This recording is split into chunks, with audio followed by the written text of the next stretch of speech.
To everyone, as was mentioned, my name is Julie Manning. I'm the Deputy Athletics Director at the University of Minnesota. I'm also the Senior Women's Administrator. However, for this evening, I am the former head women's golf coach at Iowa State University. So I'm going back in time. Before I have this pleasurable opportunity to present Beth Bader to you, I would like to take a moment to congratulate the other inductees in this prestigious Hall of Fame. John, Judd, Chad, Jim, the late Jared Johnson. You are now in an extremely elite club, so congratulations to each one of you. Well, Beth Bader is quite a woman, and I hope you will enjoy hearing about her as much as I enjoy talking about her. A two-time All-Big 8 golfer and four-time NCAA qualifier for Iowa State University, Beth Bader is arguably the most prolific women's professional athlete in Iowa State history. A native of Eldridge, Iowa, Beth was a multi-sport standout at North Scott High School, earning all-state honors in basketball, where she became the school's all-time leading scorer. In fact, Beth really did want to pursue basketball in college, but a knee injury changed direction and the course for her towards golf. And certainly golf has opened doors and allowed for quite a life for Beth, as we'll continue to hear about this evening. When you mingle, when you first get here, you talk a lot about some different stories, and I think the people that I came across already this evening will laugh, because many of what we talked about just casually will come up in my presentation of Beth. I first met Beth at the bottom end of the driving range at Binker Memorial Golf Course in Ames, Iowa, when then head men's golf coach Dale Anderson and PGA professional Mark Egley called me down to see this great junior golfer.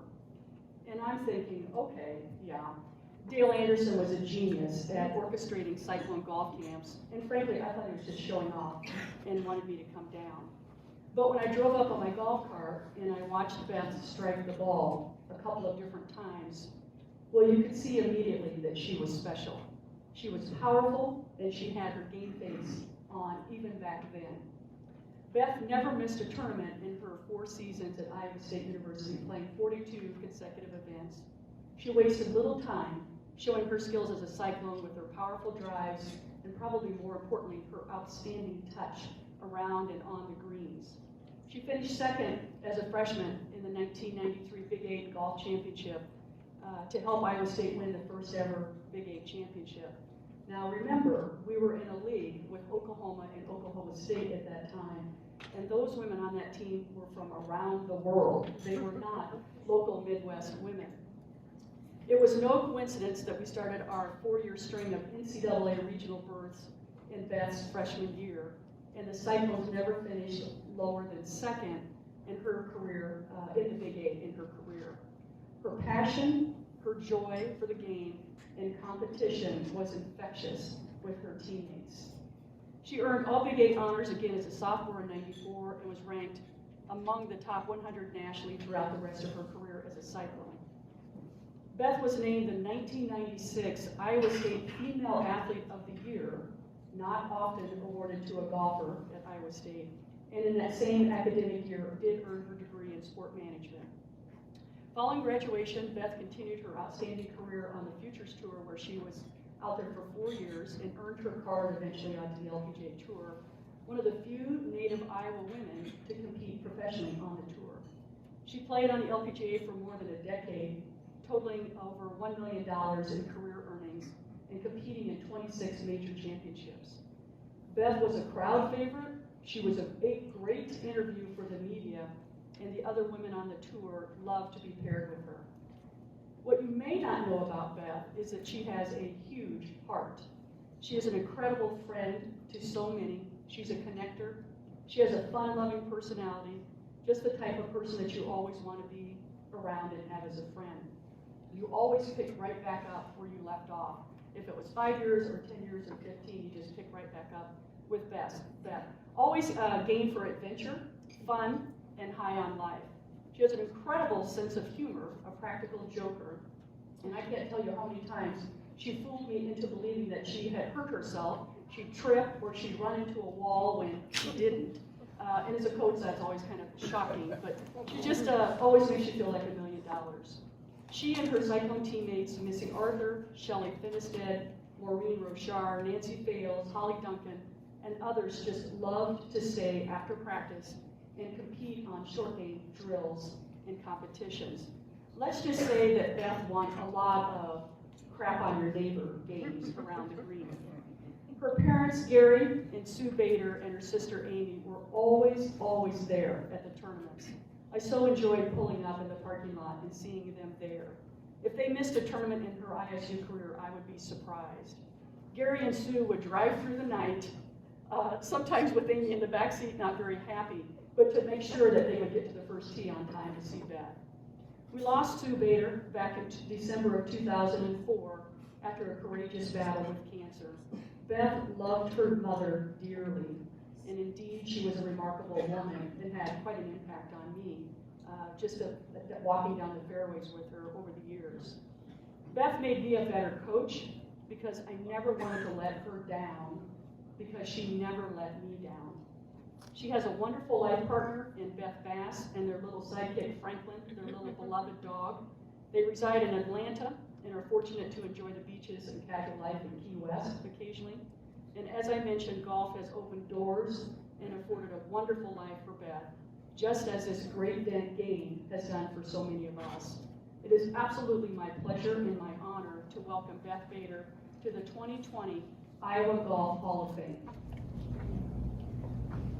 Well, thank you, Julie, for that heartfelt introduction. But I think heartfelt. You may or may not remember the time the team thought it was funny to rip 5 irons at your cart as you're putting out range targets.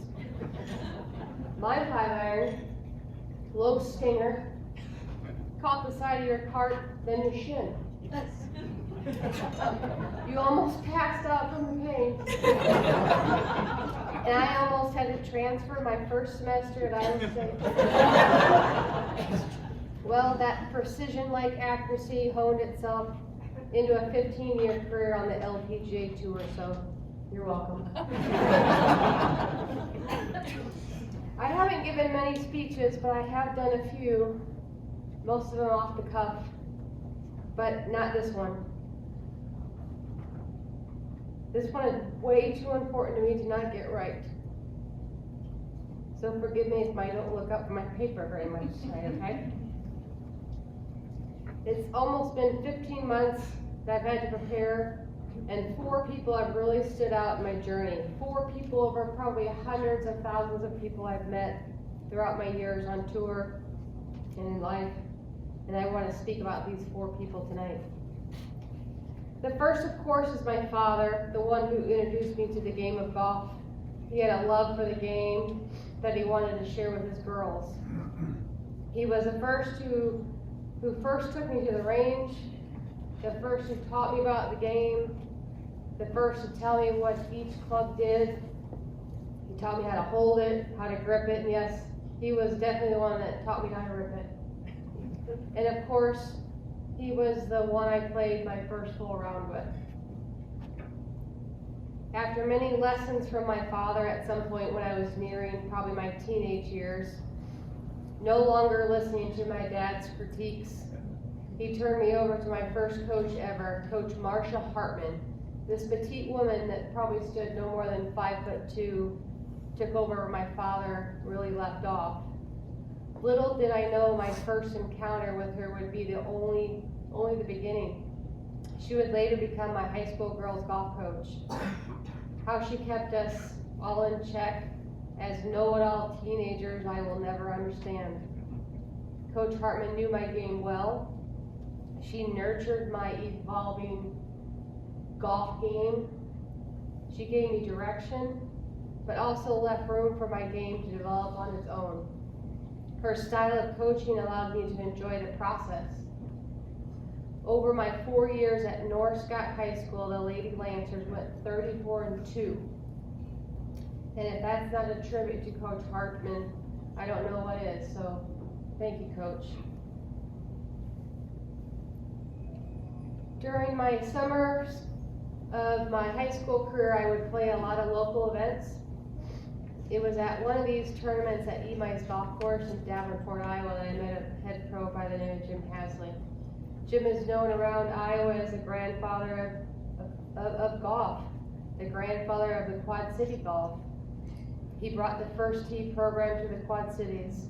His mission was to share his love and passion for the game with kids, but also teach them sportsmanship on the course and how to be a good human off the course. Jim took me under his wing and recognized my raw, somewhat wild talent and helped me mold me into a golfer that I really am today. Not only did he work on my short game, but he also taught me to respect the game. He taught me about etiquette and how to shake hands with your opponents as you look them in the eye. He most likely saw something in me way before I ever did. And so thank you, Jim. Rest in peace, my dear friend. In the summer of '91, I was playing college basketball summer league at St. Ambrose University. If you had asked me then, exactly what Julie said, it was all about basketball for me. I wanted to play in college, and well, that late August afternoon, my life would change. Going up for a rebound, I came down on another player's foot and completely tore my ACL. Life altering for a girl who just wanted to finish her senior year of basketball with her teammates. Life altering event that would turn out to be the path to my professional golf career and meet one of the most, if not the most influential people in my life, and that was Coach Manning. Why can I actually say this with 100% certainty? What did she do to change my trajectory? It was simple. She believed in me, right? She gave me a chance. I showed up in Ames, Iowa for my recruiting visit at Iowa State with a cast on my left leg that stretched from my ankle to my thigh and on crutches. You remember? Julie most likely said to herself, what in the hell have I gotten myself into? She probably said that many times in those 4 years. I said to her, Coach, my leg will get stronger and even better than before. Trust me. Here was another coach that saw something in me and believed in me and gave me a chance. Coach Manning turned our women's golf team from a group of fashion misfits who wore headbands, pleated baggy shorts, oversized shirts, and horizontal stripes. She turned us into champions. My freshman year at Iowa State, we brought home our first ever first ever at Iowa State University, the Big 8 Golf Championship. And this girl from Elder's been a second. Coach Manning, thank you for believing in me and keeping the reins loose as I continued on my path. This speech tonight, this award, would have never been possible without the guidance and reassurance from my mother Sue, Father Gary, and my sister Amy. Our parents were and are hardworking people. Mom worked with Dad in their painting company for more than 2 decades, and they did this side by side. Amy and I never wanted for anything, right? From our horse shows to dance classes to all sports on every weekend, late nights, all the time. It was all about us. And how about that time Mom let Dad tear up her garden in the backyard to pour a concrete slab for a home basketball court for me. Yep, that's who our parents were. Always doing and always giving for the girls. Thank you, Dad, Mom, for giving Amy and I the best childhood ever. Thanks for letting us fall, and thanks for making us get back up on our ponies. And finally, Beth Bass, my sweet wife, my partner in this crazy life, thank you for always being proud of me. Not many couples can say that they've had a dual Hall of Fame family, right? In closing, I'd like to thank Iowa Golf Association for this amazing honor.